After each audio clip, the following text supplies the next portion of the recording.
সারা দেশে শিক্ষার্থী হত্যার প্রতিবাদে ঠাকুরগাঁয়ে তারা বিক্ষোভ মিছিল করতেছে। আমি এখন অবস্থান করতেছি ঠাকুরগাঁয়ে জেলা বড়মাঠ থেকে। ঠাকুরগাঁয়ে জেলা স্কুল বালক উচ্চ বিদ্যালয়ের সামনে সাধারণ শিক্ষার্থীরা তারা এই কর্মসূচি পালন করতেছে এবং এই বিক্ষোভ পালন করতেছে। তাদের দাবি 9 দফা দাবি আদায়ে তারা মানববন্ধন করতেছে এবং তারা তাদের আন্দোলনে অটল। তারা তাদের আন্দোলন চালিয়ে যাবে এমনটি কর্মসূচি ঘোষণা করার কথা বলেছেন। আমরা ঠাকুরগাঁও থেকে আপনাদেরকে যুক্ত করেছি।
পরবর্তী কোনো কর্মসূচি যদি দেওয়ার থাকে আমরা সেখানে দিয়ে দিব।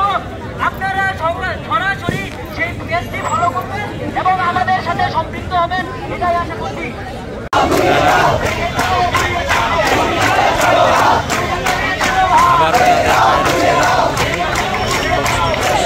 চালিয়ে যাচ্ছে ঠাকুরগাঁয়।